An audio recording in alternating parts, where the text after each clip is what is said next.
ஊடக நண்பர்கள், பத்திரிகை நண்பர்கள் அனைவருக்கும் முக்கியமான வணக்கம். ஏன்னா உங்கள் மூலிமா தான் இது போய் நிறைய பேர் சேரும்.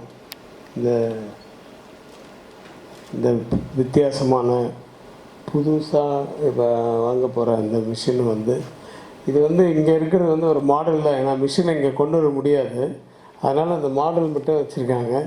இந்த மிஷின் பிரசாந்த் ஹாஸ்பிட்டலுக்கு வந்துருச்சு. இப்போ அங்கே ஓப்பன் ஆகிருக்கு. பிரசாந்த் ஹாஸ்பிட்டல் எனக்கு இப்போது கொஞ்ச காலமாக, அதாவது ஒரு 6-7 வருஷமாக டே பை டே நான் இதை பற்றி அதிகமாக கேள்விப்படுறேன்.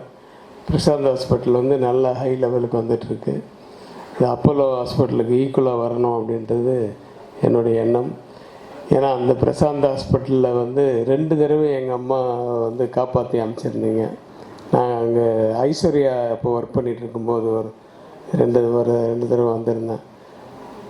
ஐஸ்வர்யான்றது என்னுடைய தங்கச்சி மகள். ஸோ அவங்க அங்கே ஒர்க் பண்ணும்போது இங்கே நல்ல ஃபெசிலிட்டிஸ் இருக்குது, இங்கே பாருங்கள் அப்படின்னு சொல்லிட்டு நாங்கள் அப்போலோவில் தான் பார்த்துட்டு இருந்தோம் அம்மாவுக்கு. அப்போ பிரசாந்த் ஹாஸ்பிட்டலுக்கு 2 தடவை வந்திருக்காங்க. ஸோ 2 தடவை நல்லபடியாக திரும்பி வந்திருக்காங்க. ஸோ ராசியான ஹாஸ்பிட்டல் வேறு. இப்போது அந்த பிரசாந்த் ஹாஸ்பிட்டலுக்கு மிஸ்டர் அரவிந்த், டாக்டர் அரவிந்த் வந்திருக்காரு. நான் இங்கே வர்றதுக்கு முக்கியமான காரணமே அஜய் தான். டாக்டர் அரவிந்த் துர்வாசர் தான் நான் அஜய்னு கூப்பிட்றோம். நாங்கள் வீட்டில் இருக்கவங்க. என்னுடைய மாப்பிள்ளை அவருடைய ஒய்ஃப், அதாவது என்னோடய மகளும் இந்த ஸ்கின் ஸ்பெஷலிஸ்ட்டாக இருக்காங்க. அருமோரான்னு அண்ணா நகரில் ஆரம்பித்தாங்க. அதுக்கப்புறமா டிடிகி ரோடு கட்டிங்கில் ஒன்று ஆரம்பிச்சிருக்காங்க. இப்போ வேளச்சேரியில் ஒன்று ஆரம்பிச்சிருக்காங்க. ஸோ அவங்களும் நல்லா பண்ணுறாங்க. அதெல்லாம் செஞ்சு கொடுத்தது அவருடைய ஹஸ்பண்ட், என்னோட மகளோட மாப்பிள்ளை தான், அரவிந்த் தான். அது அவர் அப்போது ஒய்ஃபுக்காக தனியாக ஸ்கின்னுக்கு தனியாக பண்ணாலும் இவருடைய டிபார்ட்மெண்ட் ஹார்ட்டு.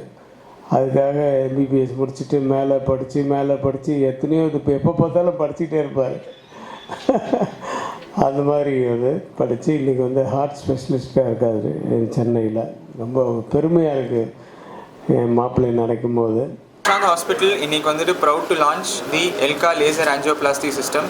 இது என்னென்னு பார்த்தீங்கன்னா, லேசர் மூலயமா நம்ம அந்த கிளாட்டை கரைச்சி ஸ்டென்ட் வைக்கிறது. இந்த டெக்னாலஜி நம்ம வாங்கியிருக்கோம். இதை பற்றி டாக்டர் அரவிந்த் இன்னும் கொஞ்சம் டீட்டெயிலாக சொல்லுவார். Good afternoon everyone. Thanks for the press. Thank you. இன்றைக்கி நம்ம எல்கா லேசர் சிஸ்டம்ன்றது இன்ட்ரடியூஸ் பண்ணுறோம். இந்த லேசர் சிஸ்டம்ன்றது ஆஞ்சியோபிளாஸ்டியில் ஒரு வகையான ஒரு அத்திரெக்டமி டிவைஸ். அத்திரெக்டமி டிவைஸ்னால் என்ன அப்படின்னு பார்த்தோம்னா, நமக்கு இருக்கிற பிளாக்ஸை ரிமூவ் பண்ணுறதுக்காக யூஸ் பண்ணுறது தான் அத்திரெக்டமி டிவைஸ். இது மூலமாக நம்ம ஒரு ஹார்டான பிளாக்ஸு, ஸ்டென்ட்டுக்குள்ளே ஆல்ரெடி இருந்த பிளாக்ஸை ரிமூவ் பண்ணலாம். பைபாஸ் கிராஃப்ட்டுக்குள்ளே இருக்கிற பிளாக்கேஜஸை ரிமூவ் பண்ணுறதுக்கு ஹெல்ப்ஃபுல்லாக இருக்கும். ஹார்ட் அட்டாக்ஸ் வரும்போது ரத்த கட்டிகள் இருந்துச்சுன்னா அந்த ரத்த கட்டிகளை வேப்பரைஸ் பண்ணி எடுக்கிறதுக்கு ரொம்ப யூஸ்ஃபுல்லான டெக்னாலஜியாக இருக்கும். இது மூலமாக பெட்டரான ஸ்டென்ட் எக்ஸ்பான்ஷன் கிடைக்கும். நல்ல ஸ்டென்ட் எக்ஸ்பான்ஷன் கிடச்சுன்னா லாங் டேர்ம் ரிசல்ட்ஸ் நமக்கு ரொம்ப ரொம்ப பெட்டராக இருக்கும்.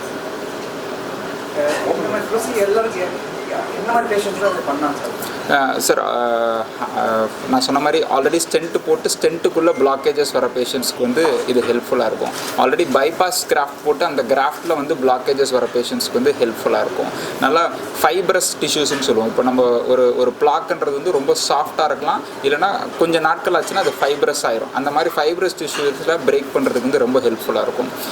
இந்த பிளாக்ஸ்லாம் எங்கே உருவாகும் அப்படின்னு பார்த்தீங்கன்னா, இதுலேயும் ஒரு குட்டி ஃபிசிக்ஸ் இருக்குது. எங்கெங்கெல்லாம் நமக்கு பிரான்ச்சஸாக பிரியுதோ, பைஃபர்கேஷன்ஸாக பிரியுதோ, அந்த ஆரிஜின்ஸில் தான் இது ப்ராப்ளமாக வரும். ஸோ அது மாதிரி ஆஸ்டியமில் இருக்கிற அந்த ஆரிஜினில் இருக்கிற டிசீசஸை ட்ரீட் பண்ணுறதுக்கு ரொம்ப ரொம்ப ஹெல்ப்ஃபுல்லாக இருக்கும்.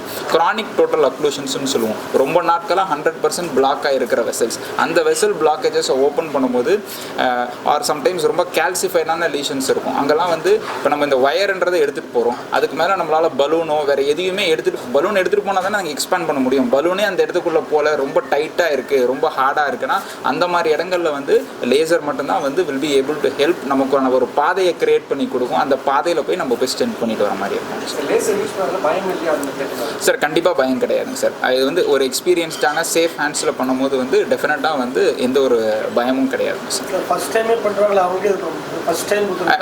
அந்த ஃபஸ்ட் டைமில் அவங்களுக்கு தேவையான இண்டிகேஷன் இருந்துச்சுன்னா, இது வந்து ஒரு பலூன் அன்கிராசபிளாக இருக்குது, ஆர் ரொம்ப ஃபைப்ரஸான டிஷ்யூவாக இருக்குது, இல்லை ஆஸ்டியமில் இருக்குன்னா டெஃபினட்டாக வந்து யூஸ் பண்ண முடியும். ஆஞ்சியோபிளாஸ்டி பண்ணுறதுக்கான ஒரு ஸ்டெப்பு தான் வந்து இந்த லேசர் டிவைஸும். ஆஞ்சியோபிளாஸ்டின்றது வந்து அந்த பிளாஸ்ட்ன்றது வந்து பலூனை வச்சு பிளாஸ்ட் பண்ணுறது. இப்போ நமக்கு பலூனே அங்கே எடுத்துகிட்டு போக முடியலன்னும் போது வந்து லேசர் தான் அதுக்கான கருவி சார். ஒரு ரஃப்லி ஒரு 5 to 8% காஸ்ட் ஜாஸ்தியாகும் சார்.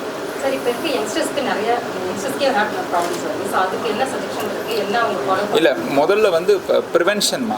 நம்ம அந்த ஹார்ட் அட்டாக் யாருமே இம்மார்ட்டல் கிடையாது.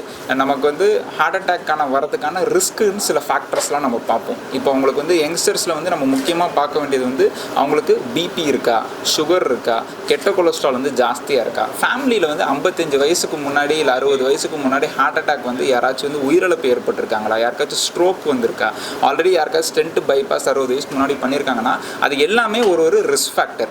நம்ம உடல் பருவம் வெயிட் ஜாஸ்தியாக இருக்கிறது கூட வந்து நமக்கான ஒரு ரிஸ்க் ஃபேக்டர்ஸ் இருக்குன்னு பார்த்துட்டு அந்த ரிஸ்க் ஃபேக்டர்ஸில் எதெல்லாம் நம்மளோட ஃபிசிக்கல் ஆக்டிவிட்டி மூலமாக நம்மளால் கண்ட்ரோல் பண்ண முடியுமோ அதெல்லாம் ஃபிசிக்கல் ஆக்டிவிட்டி கண்ட்ரோல் பண்ணுறது. எங்கேயெல்லாம் நமக்கு மாத்திரை மருந்துகள் தேவையோ அங்கெல்லாம் மாத்திரை மருந்துகள் எடுத்து நம்ம அப்படி பண்ணோம்னா தான் நம்மளால் ஹார்ட் அட்டாக்ஸை டிலே பண்ண முடியுமே தவிர நம்ம அந்த கெட்ட கொலஸ்ட்ரால் நமக்கு எந்த ஒரு சிம்டமும் கொடுக்கலன்றதுக்காக அந்த ஹை கெட்ட கொலஸ்ட்ரால் அப்படியே விட்டோம்னா அந்த ஹார்ட் அட்டாக்கை வந்து எர்லியர் ஏஜஸில் வரதுக்கான முக்கியமான காரணம். இது வேப்பரைஸ் பண்ணுங்க. இது புரியலைங்க. இல்லை, இப்போது நமக்கு என்ன ரிஸ்க் ஃபேக்டர்னால வந்துச்சோ அந்த ரிஸ்க் ஃபேக்டர், இப்போது நமக்கு ஒரு வெள்ளம் வருது, நமக்கு ரோட்லேருந்து நமக்கு தண்ணி வருது, நம்ம ஒரு பக்கெட் மக்லேருந்து இங்கே நான் வெளியே எடுத்து ஊற்றிட்டன்றதுனால அது போயிடாது. இல்லை, வெளியிலேருந்து வர சோர்ஸ் கண்ட்ரோலை நம்ம கண்ட்ரோல் பண்ணணும். அது மாதிரி முதல்ல அந்த பிளாக் வரதுக்கான காரணம் என்ன இருந்துச்சோ அந்த அடிப்படை காரணத்தை நம்ம கண்ட்ரோல் பண்ணாமல் தான் பிளாக் வராமல் இருக்குமே தவிர இப்போ நம்ம ஆஞ்சியோபிளாஸ்டி, ஸ்டென்ட்டிங்கு, பைபாஸ் நம்ம இது எல்லாமே பண்ணுறது வந்து வி ஆர் கிளியரிங் அண்ட் பாத். இப்போ ஸ்டென்ட்டு பண்ணுறோன்னா நம்ம அந்த ரோட்டை கிளியர் பண்ணிவிட்டு நம்ம ஸ்டென்ட் போடுறோம். இதே பைபாஸ் பண்ணுறோம்னா ஒரு பிரிட்ஜை கட்டிட்டு அந்த பிளாக்கை வந்து தாண்டி நம்ம போய் ஒரு இடத்துல பைபாஸ் பண்ணுறோம். இது எல்லாமே ஒரு additional modes of treatment blood கிடைக்கிறதுக்கு தானே தவிர அண்டர்லைங் காஸ் என்னமோ எதனால் இது வந்துச்சு, ஒரு சுகர் கண்ட்ரோல் இல்லாததுனால வந்துச்சா, ஒரு கெட்ட கொலஸ்ட்ரால் ஜாஸ்தி இருக்கிறதுனால வந்துச்சா, இல்லை ஒரு ஹைப்பர் டென்ஷன் பிபி ஜாஸ்தி இருக்கிறதுனால வந்துச்சுன்னா அந்த அடிப்படை காரணத்தை நம்ம வந்து அட்ரஸ் பண்ணோம்னா தான் இட் ஓன்ட் ரெக்கர்.